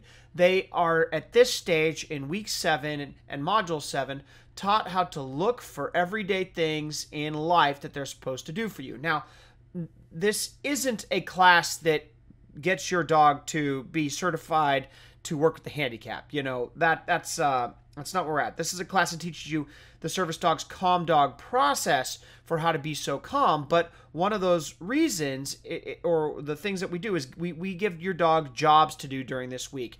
And even if you don't have a disability, there are still jobs that dogs can learn to do that just keep their minds busy at all times. And so we dive into those, we have them do them on autopilot, and at this point the calmness just starts to exponentially increase at week 7 of this class. Your dog will get his own leash when it's time to go for walks. He'll pick up your kids' toys. He will put away garbage. If, like, for me, I've got kids who leave juice boxes and cheese wrappers out, so my dog will be picking up those things as my kids drop them.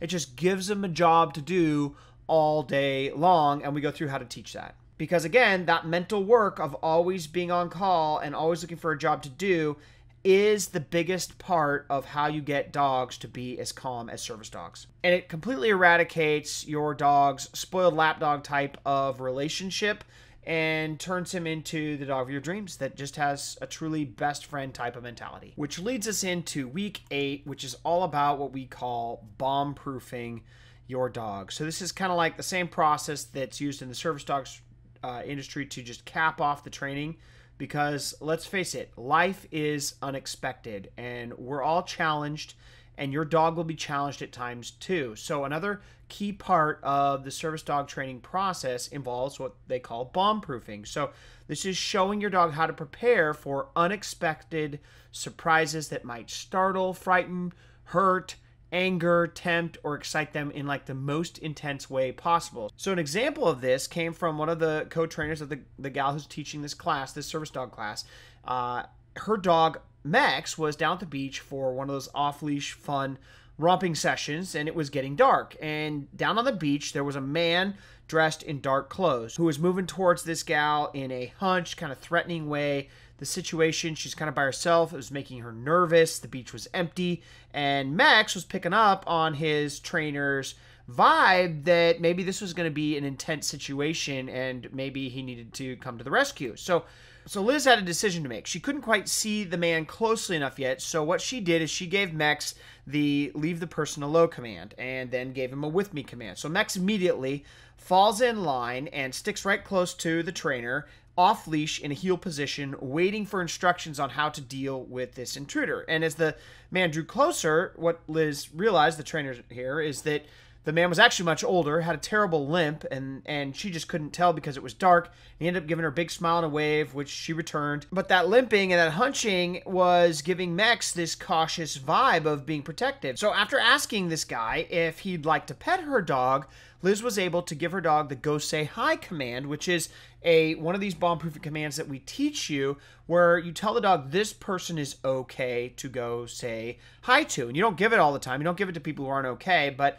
what this did is, because she had built this fully trusting process through the service dog training process, Mex trusted the trainer's judgment, and his body language immediately changed from protective to a friendly greeting, and he was able to just, happily go wag his tail over and say hello. And I share this story with you because can you see how much control that this trainer was able to get, where despite this dog's concerns and the fears and the trainer's concerns and fears, Mex, this dog, was able to both physically and emotionally change how he was reacting just within a few words. So she had, at this point, full off-leash control. Plus, she used with me commands, leave it, go say hi commands, and all in a combination so that the dog had total and clear perspective and clarity on what was expected of him in every type of moment possible. And again, this is the kind of control that we finish off this 8-week program teaching you how to do with your own dog. So now that you know what the 8 different modules are about, here's how we have laid out this program. First of all, this is not some sort of webinar series type of program where you have to attend live and you miss out if you're not alive or any of that kind of stuff. It's not like that at all. What this is these 8 modules are available in a private members only website where each week we do not try to overwhelm you. We unlock a module for you and we give you access. Each week has some specific homework assignments. It has specific Q&As. It's where the service dog trainer has come in and she answers questions that have been coming in about each module, helps you get them right, gets you the results that you're after, and then each week we unlock a new module for you so that you never get overwhelmed. You can focus just on the homework assignments of that week, and each week, like you just saw here, builds on itself so that after 8 weeks, everything is unlocked for you and you have all of the assignments that you need to be able to run your dog through this progression. You get to go through it however fast or slow that you want. If you ever need to come back and rewatch something, you can. Even if the content doesn't expire, you want to come back a year later, the course stuff is still here. So it's all unlimited. It's all right there. You can access it from mobile devices or your desktop or any of that kind of stuff. But here's the thing. I'm only looking to run about 15 people through this next version of the class so that we can generate enough killer case studies and testimonials and user studies so we can finally take this killer program out to the masses like it deserves to be taken. And look, if you had to go out there and hire a service dog trainer to teach you these lessons, they at a minimum cost $140 an hour. It's just, that's the going rate of a service dog trainer. So to spend 1 day a week for 8 weeks with my service dog trainer, like you will in this program, it would easily cost you $1,120 just in the time it would take her to teach you those techniques. And that was if she was only spending an hour with you a week and wasn't answering any of your questions like we do inside the program. But because we are so generous about wanting to create killer case studies with our next 15 students, what we've decided to do is, in addition to the video demonstrations, the lessons, and the strategies that each week's modules go into, we are also going to give you an extra hour each week where you get a full hour of access to our service dog trainer on a live phone call. So you get every single question answered that you might have, so that if you ever run into a type of challenge, or you have a dog with like maybe a certain type of weird personality, or he's blind, or he's deaf, these sorts of things, you can bet that my trainer has trained a dog just like yours for service dog work, which means you can lean on her advice for how to troubleshoot your own unique dog's learning struggles and situations. So to sum this all up, today you are going to be getting the step-by-step service dog training for calm tutorial videos. Those are a $499 value that show you the entire training for calm process that the service dog trainers use to get their dogs to be that calm. Then you are going to also get, in addition to the calm dog tutorial videos, you're going to get the service dog trainers weekly consults. Those are those hour phone consultations that happen once a week to get all of your questions answered and dive deeper into how to use this stuff and apply it in your dog.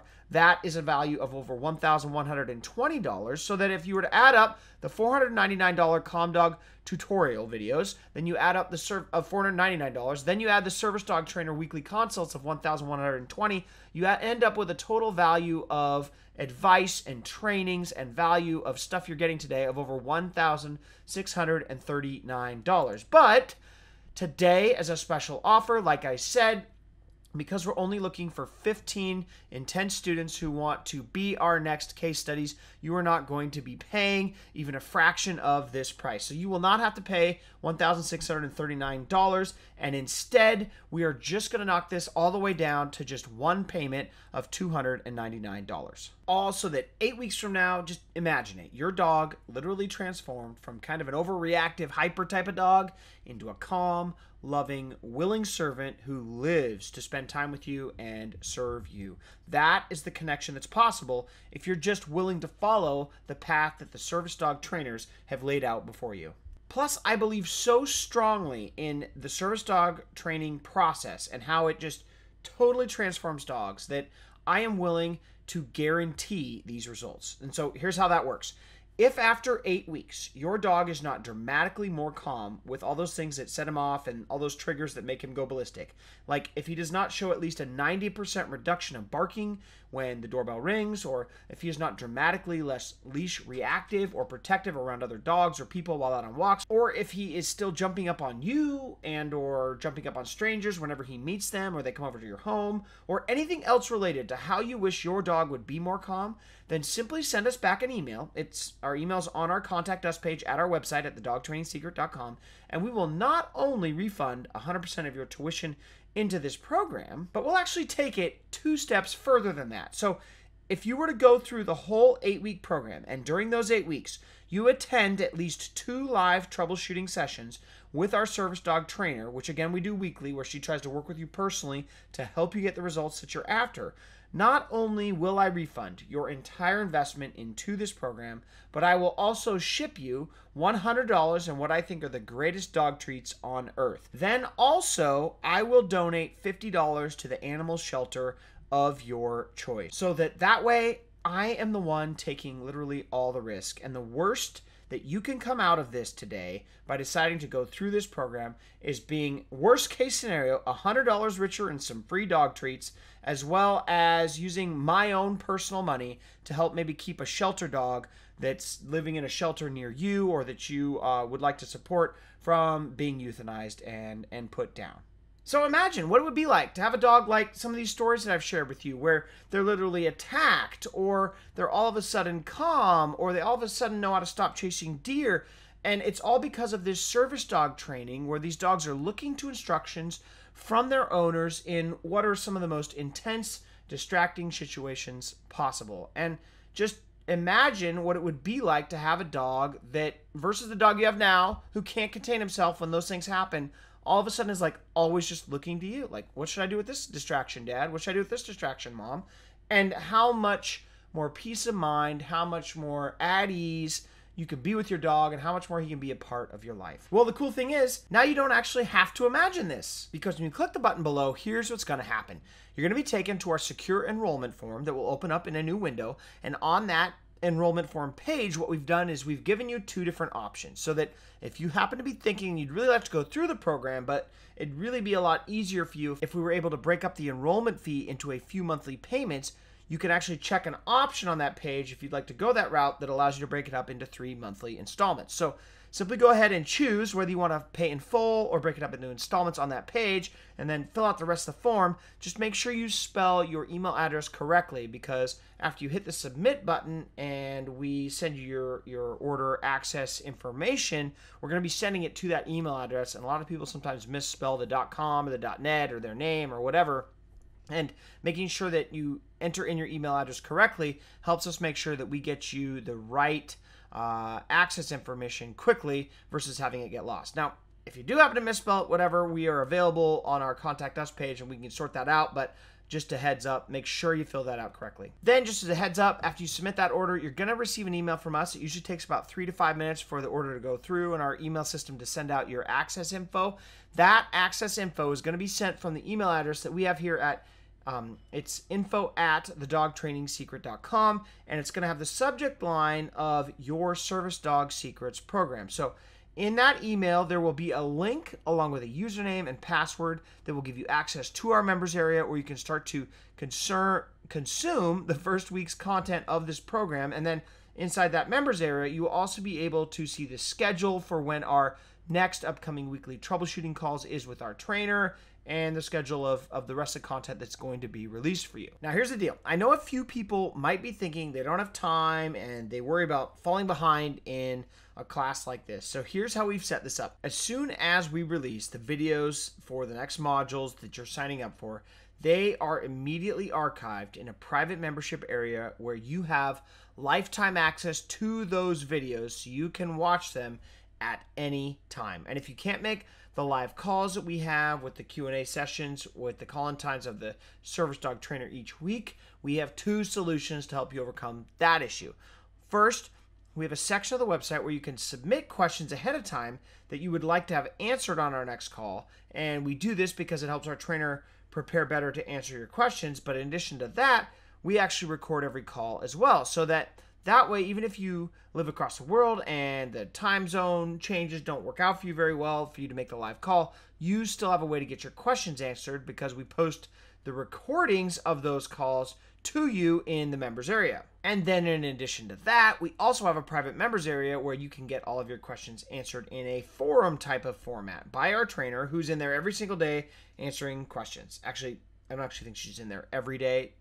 She does take the weekends off, but it's pretty close. But I do need to warn you, we are going to be starting our next class on Monday. So once I have the 15 people that I need for these case studies, this offer is going to be taken down. And I don't know exactly when it's going to come back up again, but when it does, it will not be at this discounted rate, and there will likely not be nearly as much live access to our service dog trainer, or at least certainly not at this price point, as she's only agreed to do this at her discounted rate for a starting trial period to create interest before we really start to roll this out to the market at full price. So you need to enroll now before these slots fill up and we close this down. So look, there's a reason you're on this training. You're obviously here because you really see the benefit of having a dog who knows how to be more calm and under control. You know that service dog trainers have mastered this process. You've seen how they even do it with abandoned shelter dogs. And you've also seen how we've been able to teach the first group of folks who went through this first beta version of this program how to transform their dogs with these methods. And while I can't guarantee you'll get those exact same results because everyone's results and their dogs vary a little, and the fact that I don't know if you're the kind of person who ignores instructions or how much you actually care about your dog being well-mannered, but what I can guarantee is that if your dog is not 90% calmer than he is today, 8 weeks from now, I will refund every single penny. Plus remember, if you'll at least attend 2 live training calls over the course of the next 8 weeks to show me you at least put a tiny bit of effort into helping your dog and you are still not satisfied with your dog's progress for any reason, just let me know and we'll not only still refund your money, but we will pay you $100 in free dog training treats mailed to your door, and we will donate $50 to the local animal shelter of your choice. And we could not afford to do that, by the way, if we didn't believe so strongly that our program will get you the calm dog that you've always dreamed of. And let's be clear, if you don't work on teaching your dog to be more calm, I really feel like I should warn you, your problem is only going to get worse. Dogs do not outgrow jumping on guests. They do not outgrow barking at the doorbell or being leash reactive or dog reactive or possessive. It doesn't happen. So if you don't do something about it today, your problem that you're struggling with right now is going to get a little worse a week from now. And the sad fact is, according to the statistics, there are at least 10 people on this call right now that because they are not going to invest in the service dog training, 1 year from today will abandon their dogs to a shelter because they decided not to teach their dogs how to be well adjusted and calm. And it got to the point where their dog was more out of control than they could handle. Now, I realize that's not going to be everyone, but the sad part for me is I'll never know who I've failed to help. And all I know is how many success stories I can create from the students that I work with. So if you want a dog who lives to serve and who lives up to the reputation of man's best friend, do what I see Claudia, Tim, and Russ have done and sign up, because it's time to decide if you're going to join those folks who've already gotten results from this program and others by signing up for Monday's class. Or are you going to be one of those who gets left out when the class fills up and who has to pay more when we reopen it again several months from now to the public? So click the button below now and register for Monday's class, because it's not going to be an offer that hangs around for long. So go ahead and click the button below now. If I am looking here, we already have 8 slots taken up into this program, so I kind of don't expect this offer to be up much longer. So it's filling up a little bit faster than I thought it would, but I don't know if we'll even make it to midnight. So if we do, I'll keep it open longer, but it's running out. So make sure that you click the button below, register while this deal is still available and this deal is still open. And we can get you taken care of there. So go ahead and click that now. And now it is time for your questions. So my assistant has been going through a couple of your questions that have been coming in as we've been going through here. And so she's got a few for me, hopefully. And let's dive into some of them. If you have not asked a question and you have one, I don't know that I'll have time for all of them, but go ahead and ask it in the box, and I will do my best to get to some of them. So here we go. So question number 1 is from Marianne in Virginia, who writes, let's see, if I don't order by midnight tonight, can I still get in the training at a later date, or can I buy it sometime down the road in a few months? So great question, Marianne, but unfortunately, no. After I get this round of case studies finished up, this same class will not be done again, and it will not be done at this price. So if we are going to do it again, but it will be when we do so at a much greater price once we have our case studies. And since the class starts on Monday, once those slots are all filled up, this offer is going to be taken down. So sorry about that. So next question is from lots of attendees. Nice. How does the refund/guarantee work again? Okay, so the refund/guarantee, again, you can go through the entire program, and if your dog is not 90% more calm, and I'll leave that up to you, then we will refund every single penny after the 8 weeks. And if you want to take it all the way to the next level, which I basically triple guarantee it, where not only do I give your money back, but I will also give you $100 of my favorite dog treats. They're actually a freeze-dried type of dog treat. They're really awesome. I'll give you $100 worth, and I will donate $50 to the charity of, not the charity, the dog shelter of your choice, which is a charity. So you get to pick. Even if you wanted to pick some other sort of organization that does dog rescue work or things of that nature, I'd be down for that too, if you didn't just want to donate to a shelter or something like that. I guess maybe just for full disclosure, I'll just write this in here. This is my email address. It's just info@thedogtrainingsecret.com is the email address that you can do all of the contacting us at. So if there was any refund issue, or even if you just have questions about anything, this is the email address that you can send something into. It's pretty simple, info@thedogtrainingsecret.com, and it's also available on our contact us page. So that's how this works. In order to get the $100 in dog treats or a donation to the charity, though, you do need to attend at least 2 of the live hour-long calls. Or you just got to show up for those calls and actually interact with our trainer so she can help you. Otherwise, I just don't feel that it's fair that you get to go through the whole program, never access any of the help, and then claim this stuff. So it's there because it's supposed to motivate you to get the work done, and it also motivates us to commit to getting the work done by having our trainer show up and work with you. So it kind of goes both ways. But that's how the refund and the guarantees work. And the next question comes in from Phil out of my home state, Washington. Nice to see you, Phil. He writes in, I've heard service dogs have to go through a lot of training. Do I have to spend that much time too? So another good question, Phil. No, you do not have to go through that much time too. Again, I'll say this again. This is not a program that after 8 weeks has your dog certified to be a service dog. That industry's purpose is to serve typically the handicapped industry, or to do, work. So drug sniffing, search and rescue, those types of work. And so when you have to have a dog that does that kind of work, you have to go through additional trainings that we don't cover here. So like if the dog's going to go work with the handicapped and someone who can't use their hands, quadriplegic, or someone who has just a disability, then they need to know how to like pick up quarters that are dropped and open doors, and that takes extra training to have to go through. And so we are not trying to have your dog be a certified service dog ready to serve the handicapped after going through this program. We've just taken the CALM process and the principles of giving your dog jobs to do, but we've rounded it out so that it's more general and can serve the everyday dog owner instead of just the service dog industry. So because of that, we don't have to go through nearly as much training as an officially certified service dog would have to do, that you see being sold out there for 20 grand, or that you would have to hire, or just the handicap type of service dog is another level. We're just going after the calm aspect of it, which is the reason why I decided to hold this course. But good question. Next question coming in from Yvette out of California. Hey Chet, thanks a ton. This is great info. I can't believe I've never heard trainers talk about this stuff before. I totally agree, by the way. I have no idea why that's the case. I've used your other stuff and it works great, but I don't see a link on your website for where I can send my case study. Okay, so great question. Again, that email address, I'll just go back to that other slide. I'll just click back up there.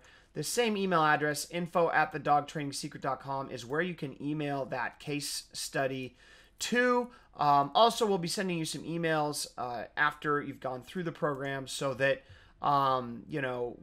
if you wanted to share that with us in our private Facebook area, we'll give you a link to that after you go through the program, and you have access to a private members area, afterwards. And so there'll be a lot of interaction with us that you don't get access to right now. You get access once you're inside the program, and plenty of reminders for how that works and how to connect with us in that way. So that is actually all the time I have for questions right now. This has gone on a little bit longer than I wanted it to, but hopefully you have gotten a ton of value from it. And so we're going to go into what I call final countdown here. And what I do is this ends in 4 minutes from now. So what you need to do now is you need to click that link below this video to open up a new window so that you at least have access to the registration area for how to sign up for this class. Because in 4 minutes, this presentation is going to close, the software will close, and if you don't click on that link, you won't have the link to it. So it's kind of a sneaky way to buy yourself a little bit more time if it hasn't sold out yet,